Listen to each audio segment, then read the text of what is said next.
Felice, bonjour. Quelles Bonjour. sont d'abord les nouvelles du noyau? La semaine dernière, vendredi, tu avais dit peut-être Stéphane serait disponible le dimanche. On a le sentiment que c'est peut-être encore un peu trop tôt ici pour lui, ou où est-ce qu'il en est? Je vais rester honnête, ça va être un peu trop tôt, oui. Est-ce qu'en dehors de lui, il y a des joueurs, on pense notamment forcément à Adrien qui vient d'arriver, son état physique, est-ce que ça lui permet d'être déjà sélectionnable ou c'est un petit peu juste? Et par rapport aux autres blessures de longue date, j'imagine que forcément eux sont tous encore sur la touche. Oui, donc par rapport aux blessures de longue date, effectivement, il n'y a pas de grands changements, même si Nadir est très proche d'un grand retour avec le groupe.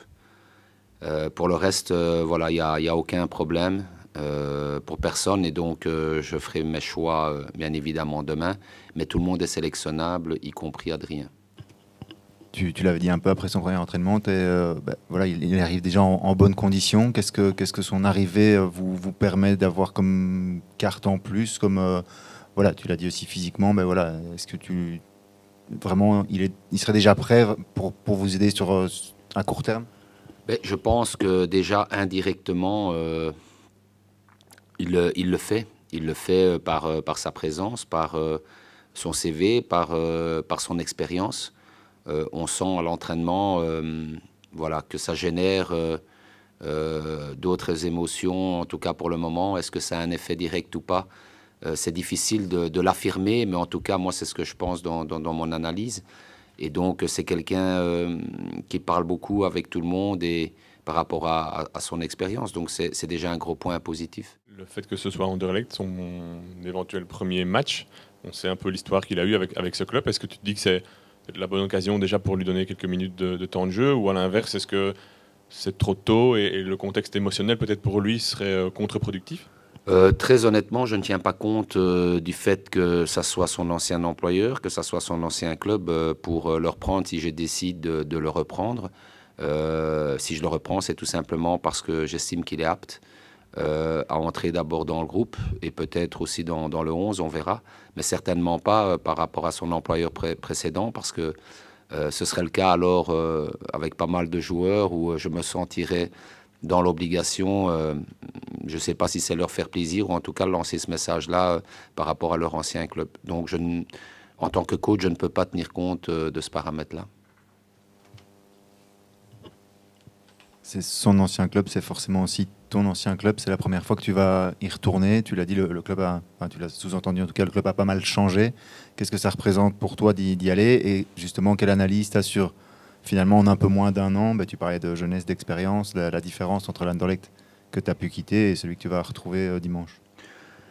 Mais pour répondre à toutes ces questions, la première phrase qui me vient en tête, tout simplement, c'est que j'espère gagner au loto. Tout d'abord, ça c'est une chose. Ensuite, j'ai vécu une très belle expérience là-bas. Malheureusement, ça s'est pas terminé comme je l'aurais voulu. Mais aujourd'hui, l'Anderlecht de mon époque et l'Anderlecht d'aujourd'hui a évidemment évolué, a changé. Et je pense que qu'Anderlecht aujourd'hui retrouve son ADN par rapport à la manière dont ils ont composé leur noyau et aussi en les comparant au passé. Quand tu vois leur mercato, tu aurais rêvé d'avoir ce mercato-là quand toi tu y étais encore? Quand j'y étais, les choses étaient très claires, donc je n'ai pas rêvé d'autre chose que ce qui avait été mis en place à cette époque-là. Maintenant, c'est bien qu'ils aient fait ce qu'ils ont fait. Je pense que ça va leur permettre d'avancer beaucoup plus vite que ce qu'ils n'espéraient à cette époque-là. Parlant toujours du mercato, qu'est-ce que tu attends encore ici à Charleroi? Je trouve qu'on a un groupe de plus en plus équilibré. Je trouve aussi que la période jusqu'à la fin du mercato est encore très longue. Et donc, je ne suis pas spécialement dans l'attente de quoi que ce soit. Ce qui est important aujourd'hui, c'est qu'on continue à évoluer et avoir des grosses parties de contenu comme on l'a fait dans la plupart des matchs en enlevant celui du cercle et qu'on puisse enfin décrocher cette première victoire où le groupe le mérite amplement. Donc je ne suis pas en train de me reposer en ne pensant qu'au mercato. Je pense que j'ai autre chose à penser aujourd'hui Et j'aimerais vraiment décrocher cette première victoire pour les joueurs qui le méritent par rapport à leur état d'esprit et l'intensité qu'ils ont envie de mettre dans un match, même si ce n'est pas encore pendant 90 minutes. Il y a un nom quand même qui est ressorti hier, je pense, c'est Parfait Guyagon. Est-ce que tu peux nous confirmer l'intérêt et nous dire où ça en est concernant le joueur? Il y a de l'intérêt, comme il y a de l'intérêt pour d'autres joueurs, comme il y a eu aussi de l'intérêt pour d'autres joueurs et comme il y aura de l'intérêt aussi pour d'autres joueurs. C'est un bon joueur, voilà, qui pourra certainement, si on avance avec lui, si le club avance avec lui, qui pourra nous apporter quelque chose. Maintenant, moi, je reste très serein par rapport à ça parce que dans une période de mercato, on parle d'énormément de choses, des choses vraies, des choses moins vraies. Donc, on verra où ça ira. Tu parlais de décrocher la première victoire. Tu disais la semaine dernière finalement qu'à l'heure actuelle, les joueurs disaient un peu la même chose, que le classement ne compte pas encore, que les points ne comptent pas encore. Malgré tout, pour éviter qu'un doute puisse s'installer, forcément, c'est bien d'accrocher le wagon de tête et ne pas rester trop longtemps sur uniquement le contenu, j'imagine. Est-ce que tu sens un léger doute aussi sur le fait d'avoir marqué uniquement 2 buts en 4 matchs? Est-ce que tu... Voilà.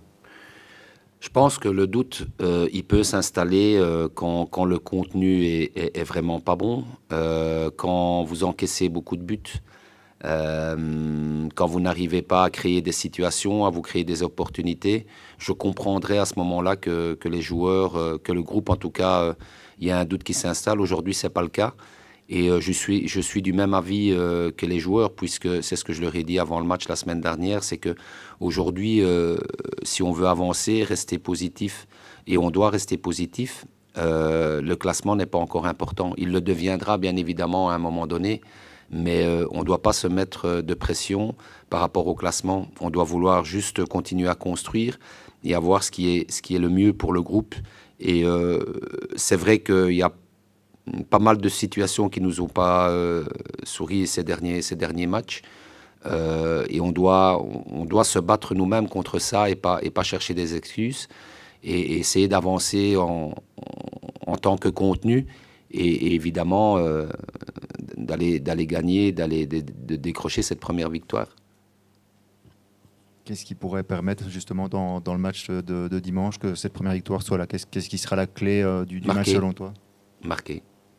Voilà, marquer et ne pas encaisser.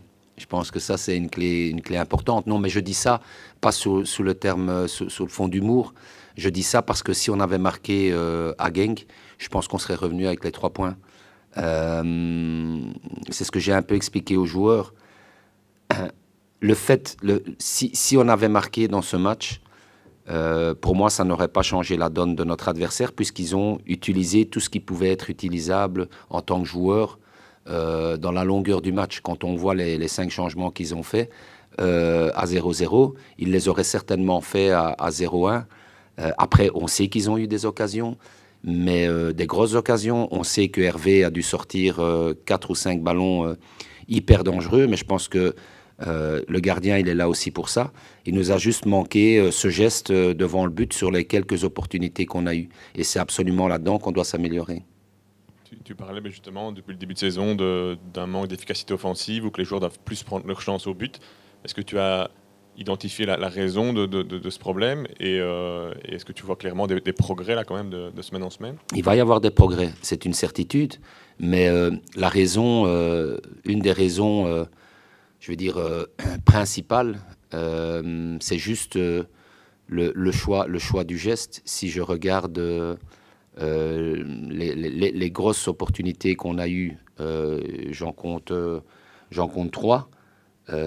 C'est le geste final qui n'a pas fonctionné. Tout simplement, les situations, les mouvements, on se les a créés, que ce soit en transition ou en construction, comme vous voulez. Vous définirez ça comme vous en avez envie. Mais on s'est présenté assez devant le but pour au moins marquer 1 fois, voire 2 fois. Et ça a fait défaut juste pour le dernier geste. Pas par un manque de mouvement, par un manque de course. On s'est retrouvé face au but 3 fois. Avec une finalité où on n'a pas fait le bon choix dans la finalité, tout simplement. Et donc là, c'est en travaillant, en prenant conscience, en prenant les informations en direct sur le terrain, que les choix des gestes viendront de plus en plus.